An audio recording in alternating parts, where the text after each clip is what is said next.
Welcome to Moneymaker, the podcast that gives you the tools to enrich your life in every sense of the word. I'm your host, Nely Galan. Let's get started. Diana Nyad, that movie, Nyad, made me cry hysterically. And as someone who has lived through it with you, knowing that it was going to happen, how proud are you to see all your life's work on screen in such a beautiful way? Well, it's funny. You just used two words to what I'm feeling: excited and proud. And the truth is, the latter is more the case. I think that Bonnie and I, all the way through this process from years ago, when it was just executive producers and film financiers meeting with me about my life and my book, and then Bonnie became part of the meetings, we always felt very grounded. We didn't feel ever that we were going to jump out of our skins as it was happening. Although I will say, the day we found out Annette Bening had accepted the role, and the next day found out Jodie Foster had accepted the role. Now, then we were jumping out of our skin. Okay, I admit to that. But right now, I think the grounding, deep word is proud. How many people do extraordinary things, and do they get their stories to come to the magic of movies? Because you know me, Nely, I've told my story to you. Yes. I've told my story on an off-Broadway show, a memoir that did pretty well and is out again now. Find a Way is the title of it. But nothing can come up to the reach and the drama and the inspiration that a major motion picture with all these world-class artists. I mentioned the two actresses, but let's just the directors. The directors, the cinematographer, the composer. We could go down the line. Everyone who made this film are at a world-class level, and nothing can reach the public and touch the public like a beautifully done, executed motion picture, and that's what this is. Let me just tell you that I watched it with all the women in my building, and we were hysterical crying, hysterical, like boogers coming out, the whole 9 yards, because the movie, and you're right, movies bring everything to a climax and the whole thing, when in fact, it's like, it took you so many years and so much stuff, but the whole thing of just, it's never too late. It's never too late. Don't give up. It's never too late. It was just so amazing, Diana. And I really want to go back, because I tell everybody that I'm so blessed that I had the gift of, when my book came out, I was on a book tour, and I happened to be at the same place as you, speaking in New Mexico. And I heard you speak, and I just thought, oh my God, that woman is so inspirational. And then I happened to get booked on a flight where you and I sat next to each other. Yeah. And we started speaking in Spanish, and you're so into Cubanos, and we became friends.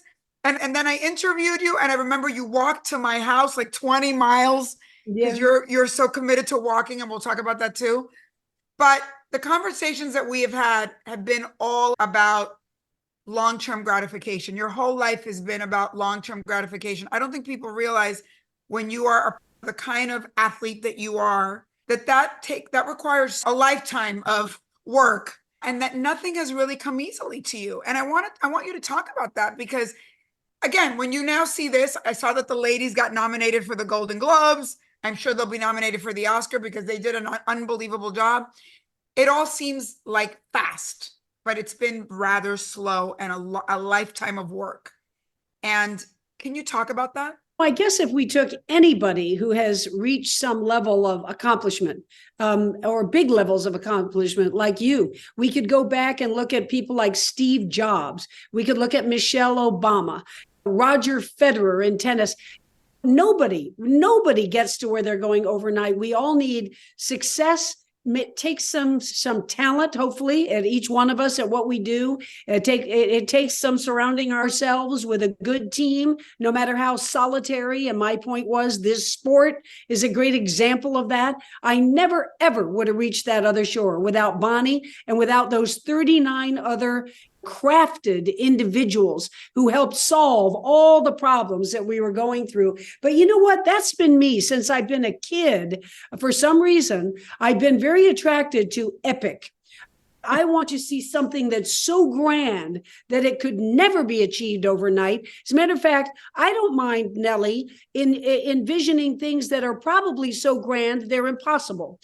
I think there's something to the courage to fail. If you are willing to shoot that high, shoot for the stars, something that is going to take everything you are, all your potential, all your physical, mental, emotional, social contact potential, then you're probably going to fail. And that was the story. It always amazes me that you could take such an extreme, eccentric endeavor as swimming from Cuba to Florida is. That's why not many people have even tried it. It is a bear out there of a long list of obstacles you're coming upon. But look at the whole world responding to this movie as they did to the real swim 10 years ago, because those people aren't going to swim from Cuba to Florida, but they're facing epic challenges and dreams. People write, hundreds and hundreds of people are writing me and Bonnie, talking about their cancer situations, their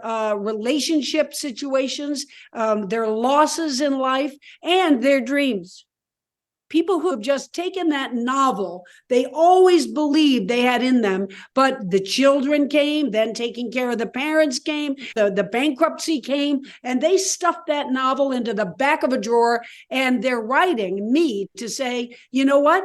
It's not too late. I'm going to drag that novel out. And a woman wrote us the other day to say her husband has stage 4 pancreatic cancer. We all know what that means.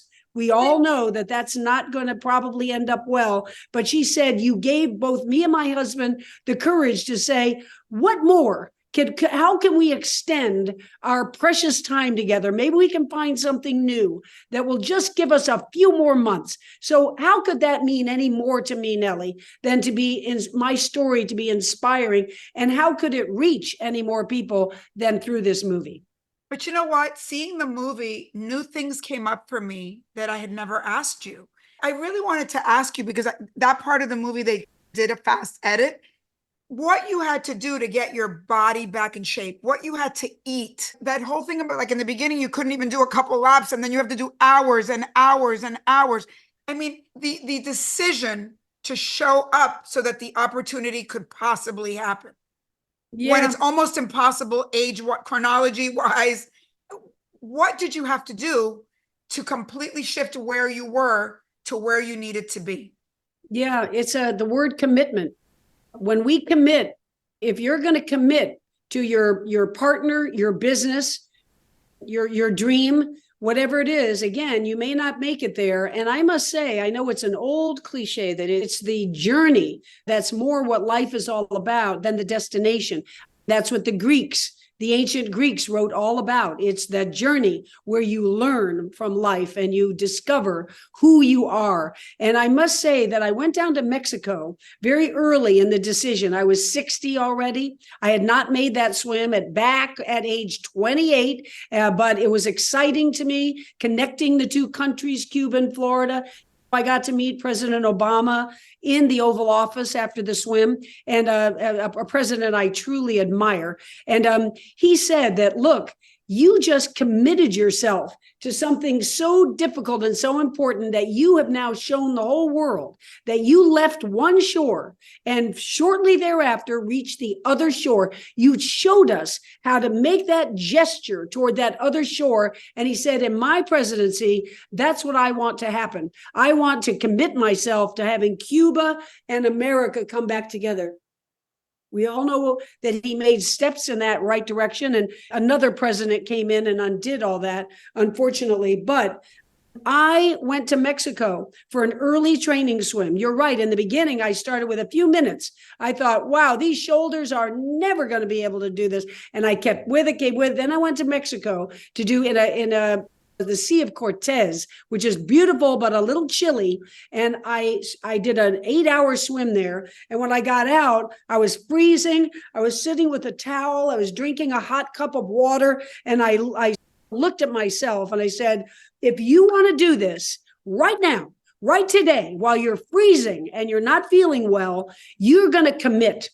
Today is the day that you're making a contract with yourself that there will be no negative thinking. There will be no going back. There will be no doubts in your mind. You are going to do this and you're going to go full forward with the right team and the right spirit and the right commitment. So you had to change everything about your life and you just did it. And you failed a few times. It didn't work. How do you not give up? And I didn't even know more detail about Bonnie, because the other thing that the movie makes very clear is that we all need a coach and a mentor. Yeah. Because there are times when we want to give up. And also Bonnie's dedication to you was unbelievable. But how do you just not give up when you're not doing it? How do you not just say, I can't? I don't know. I don't even know what happened in your brain. I really don't.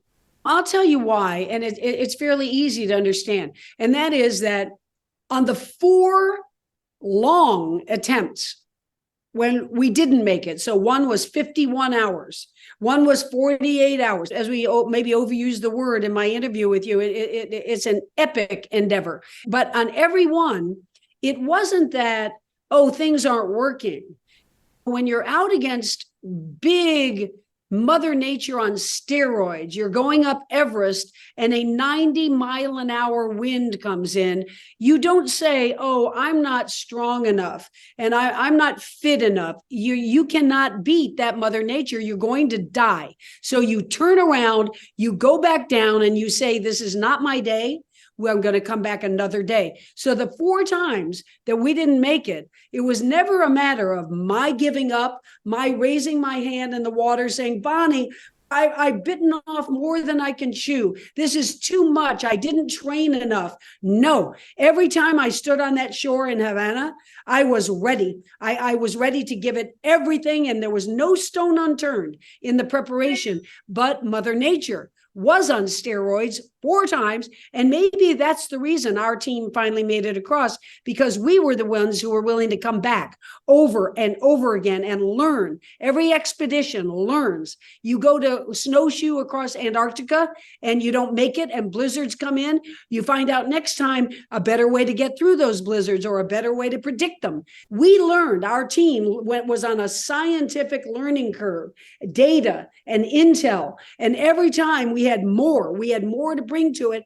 And on the 5th time, we got more luck. And we deserved to get luck because we went back over and over and found a mask for me to wear to keep the jellyfish stings away. That was hard to swim in. It's got a little small mouth, unlike your actual mouth that you can maneuver in waves. This one had a small opening, and when I would get hit by a wave, I was swallowed all that salt water. I'd vomit into the mask, and now I have to take the mask off by myself, by the way. Can't have help, get it cleaned up. So it was a hardship to go back with what we knew we needed, but we knew what we needed. So we never felt like you had just said, it wasn't working. Why did you go back if it wasn't working? Plenty was working. It was Mother Nature that would just, the elements. So yeah. That's a good metaphor for life, because there are problems that you have that you create. And then there's problems that happen to you, like a pandemic, or like, it's not you, it's something outside of you. And there is something to be said for really being able to separate those things and not become a victim, like it's something that you've done or it's something that you're doing wrong. It's something that happens outside of you. When I was out there and I was told at 51 hours, that one time, 2012, by our navigator and by Bonnie, they had been meeting and knew what was happening, and they're in touch with the Miami Weather Service and everything. And they just said, we are now in 8 to 10 foot seas. They're going to get bigger. The forecast that we had didn't hold, and it's disappointing, but it's not our fault. It's Mother Nature is bigger than we are. Let's pack it up and we'll come back another day. Wow. And just to bring this down to earth for like normal mortal women who at 60, let's say, are saying, oh my God, I feel like I have no energy anymore. I menopause. I feel like crap. I've gained weight, blah, blah, blah. I look at it for myself. Even I moved to Miami to help my parents. I was in an okay shape, but not great shape. But because I was so stressed out about my parents, I started working out 2 hours a day, and I cannot believe my body. I didn't think I was going to have a better body than when I was 17 at this age. So I know I didn't even I didn't realize you really can turn back time if you do all the right things. Can you tell women what are some of those right things that for you are not even a sacrifice at this point because you are just so you're such a healthy person. Look at you. And look at your I mean, I don't think people realize how old you are now because you don't Yep. remotely look your age. Yeah, I'm 74. And look, what can I do about it? Every minute I worry about the vanity of wrinkles coming to my face or gravity affecting my skin, every minute I worry and become anxiety ridden about all that. I've just missed a minute of living. So I just can't worry about it. And I'll tell you, it's easy. I don't care what age you are or what kind of shape you're in. It's easy to come to the realization that, Nely, when you go to your pillow tonight and go to sleep, and when I go to my pillow tonight and go to sleep, this day is over for us. This day we will never get to live again. I wake up every morning, I couldn't feel better. I feel I'm full of energy and vitality and agility and strength. And it's because I believed in that. Don't let any day go by with regrets, physically, emotionally, mentally. And I've started that when I was 5 or 6 years old. And so I think that's at the crux of it. It's not like getting in the weeds of what do you eat and what time do you eat? Do you drink any alcohol or just a little alcohol on weekends? That's all like details. What you get to is, I don't want to go to sleep tonight with regrets of how I'm living my life. Because it's easy to figure out that the way you spend your time, the way you spend this day, is the way you've decided to spend your life. So it's heavy, and you can't dictate to anybody else. You can't guilt or shame anybody else, but you can say to them, like Mary Oliver, that's the famous quote in the movie. That's the quote that moved me when I was 60 to come back to this swim. As she said, tell me, what do you plan to do with this one wild and precious life of yours? Each one of us has a wild life, and sometimes we get some bad luck within that life, but mostly it's our decisions as to what we're going to do with it. And that includes, do you want to feel well? Do you want to feel fantastic every single day? I know I do. Also, you are very intentional about the people you have around you, that they are motivators.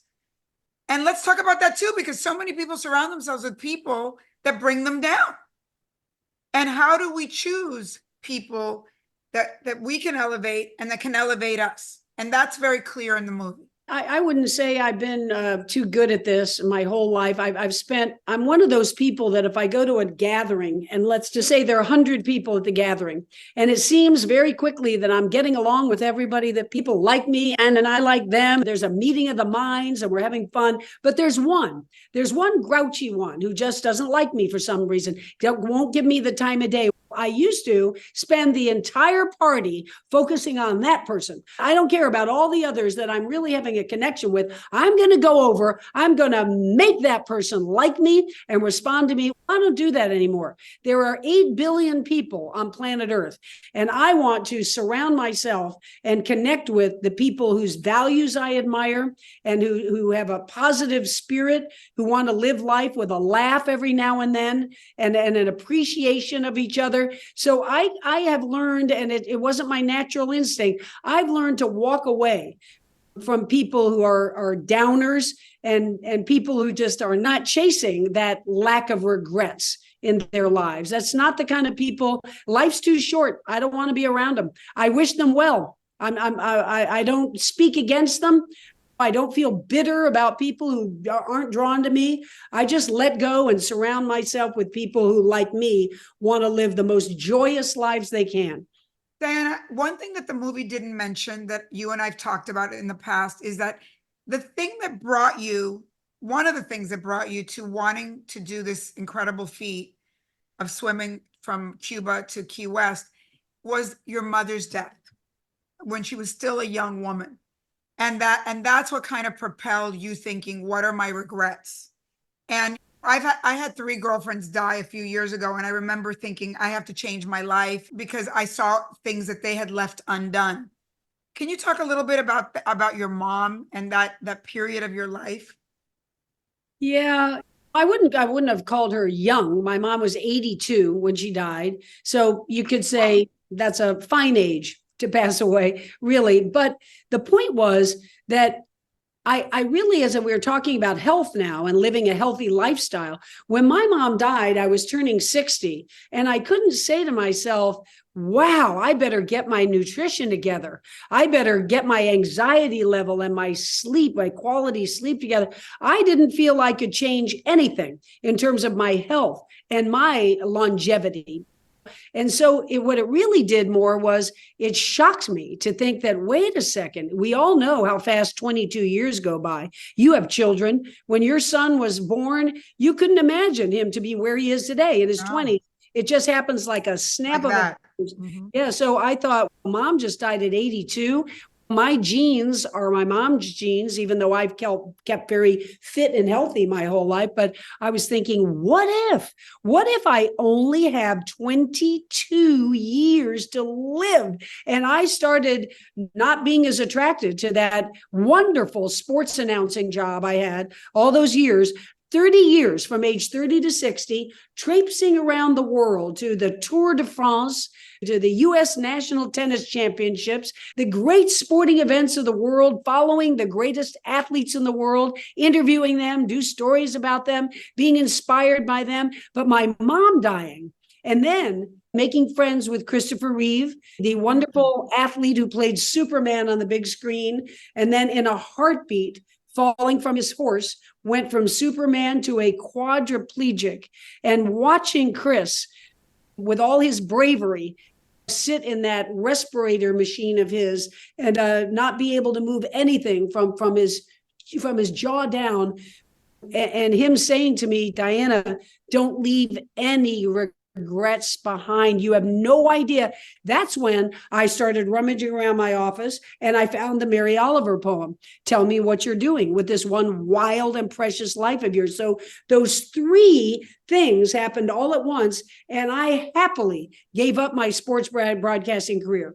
That was the way I made my living. I thought, I don't care. I'm going to go broke, but I'm going to do what I want with this one wild and precious life of mine. So you stopped watching and reporting others do, and you decided, I'm going to do. That's it. Even if no one believes I can, I'm going to do it. That's it. When I sat down, I told Bonnie first. I told my other best friend, Candace, next. I told my ex-partner, Nina, next. And I told my sister and my nephew, 5 people. And I said, I don't care if only the 5 of you are on that beach when I make it across. I don't care if it's something that doesn't catch the world's attention. A lot's happened in this sport since I was in it 35 years ago. It could be nobody will care about this at all. But if the 5 of you are on that beach, then that's what I'm swimming toward, is you, my 5 closest people. It was easy to say goodbye to that sportscasting career. It really was. Wow, Diana. Hold on. Moneymaker will be right back.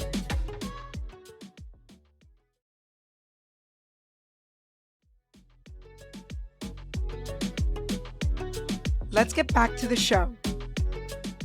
We have to talk about your passion project and your legacy, which is Everwalk, which I love madly. And I stood up and said, I want to be on that board, because I think Everwalk is the way for everybody to be able to join your mission and their own mission in a way that's accessible.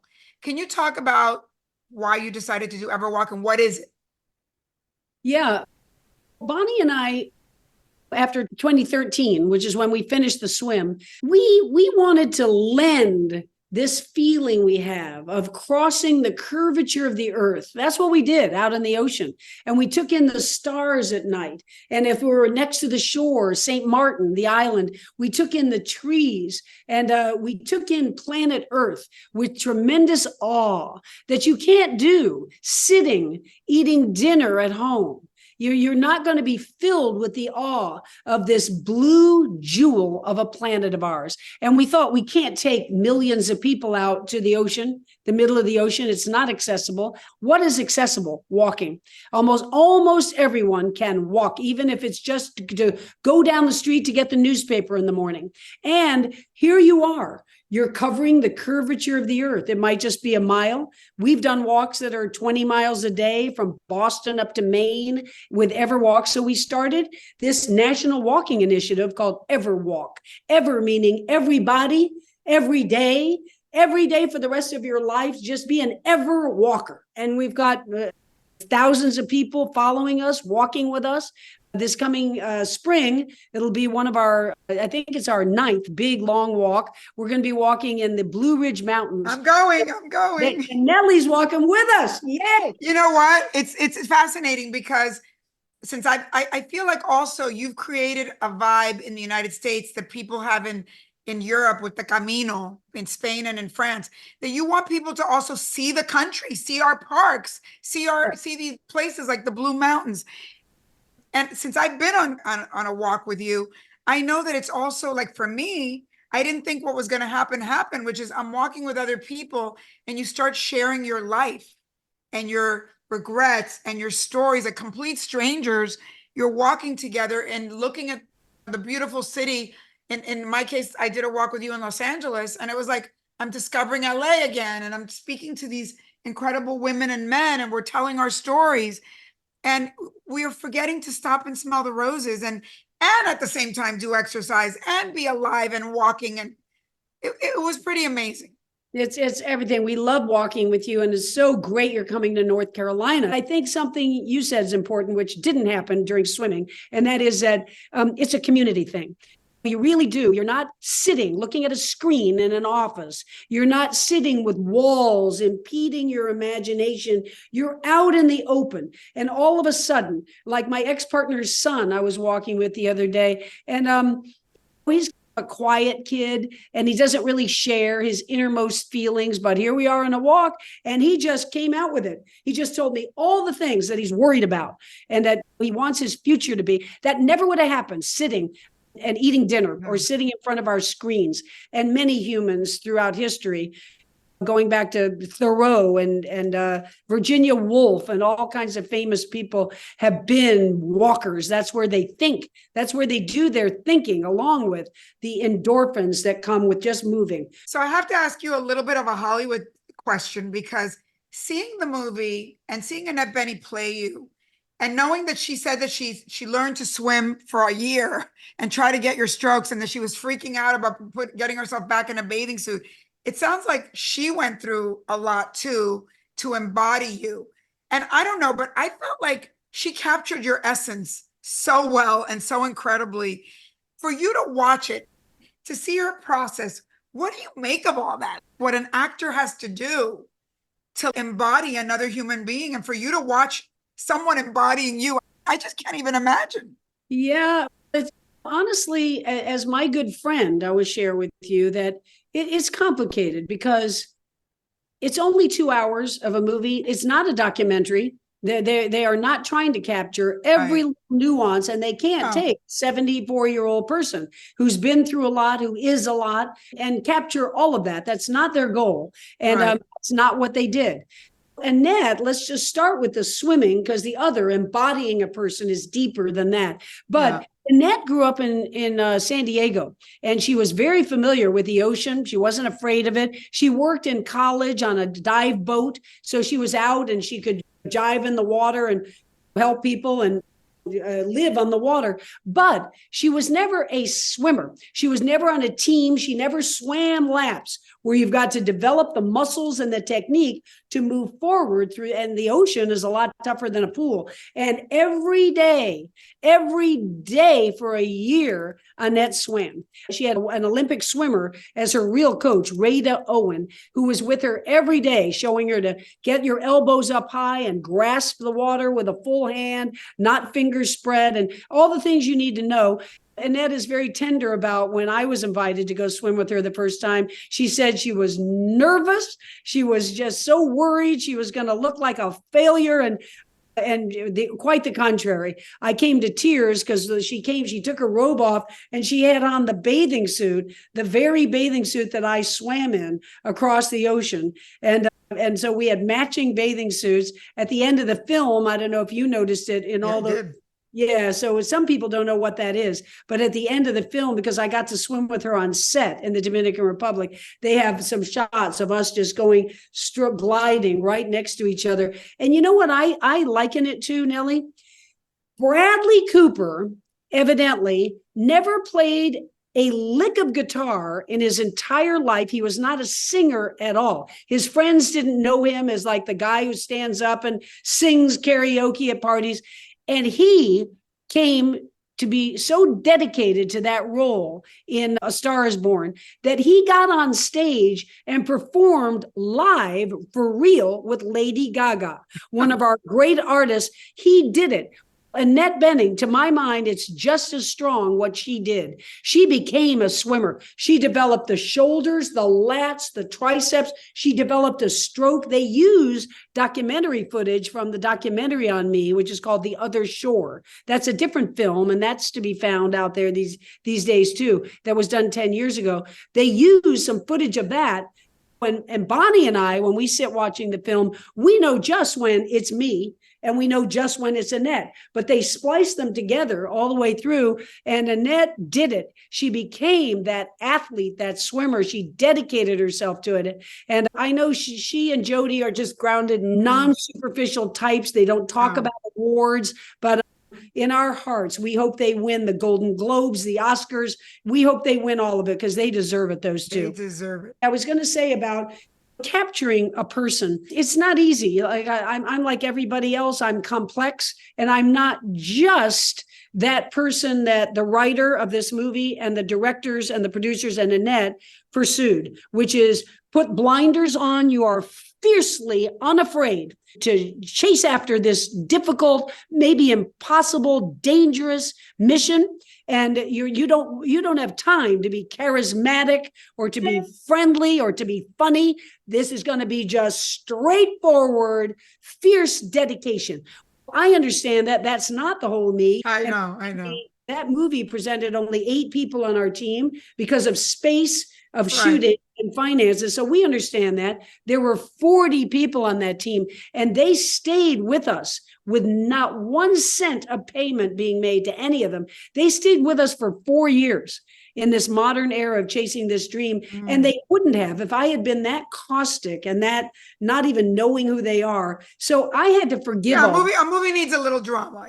That's it. I forgave all that because look, it does capture an essence of dedication and commitment. And Bonnie got very good during the strike. She was representing because Jodie and Annette nor I could be with the film. And a lot of people after screening, Bonnie would answer questions on stage with the directors, et cetera. And a couple people would say to Bonnie, "Hey, Bonnie, does Diana like the film?" And Bonnie would she got good at this. She would take a slow look up because my name was like in 50-foot letters. It's the name of the movie right above her. And she would say, "Yeah, she does.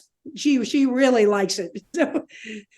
So believe me, I could put all that. Annette Bening playing me, Jodie Foster in our movie, a movie of that people get. They just say, "I'm so inspired. I wish I could be that persistent at something." So I'm honored about the whole thing. And having my name. How often do you get the movie name back? Oh my God! Amazing. Okay, one last question. Okay. Any epic more goals left in this incredible life of yours?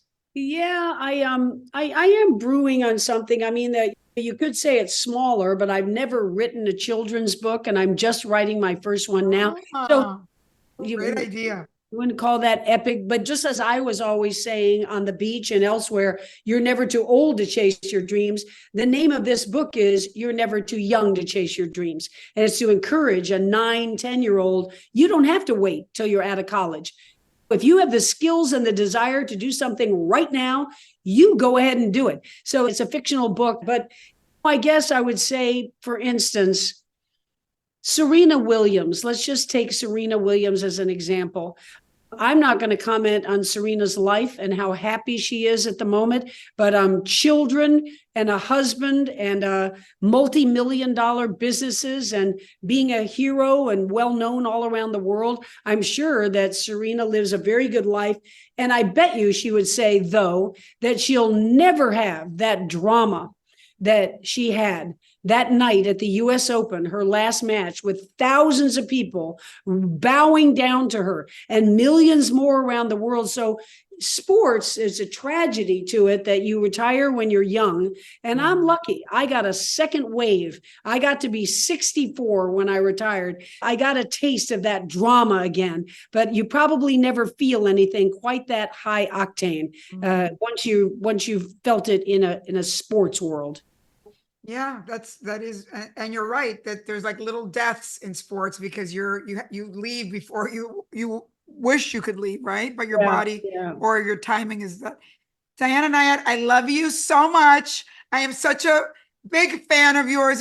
I think you should have your own TV show, and we're going to talk about that later. I think you are just the most inspirational person that every person needs to hear. And everybody has to see the movie. It is the best movie of the year. You're going to cry. You're going to be inspired. It's going to be life-changing. I guarantee it.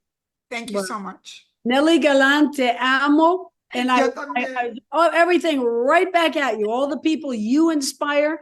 And I just love you. I love your spirit. I love your positiveness. And we're lucky to have you in this world, Nely.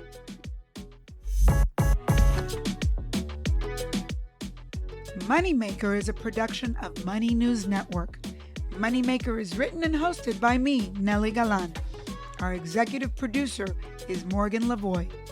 Thanks for listening. See you next time.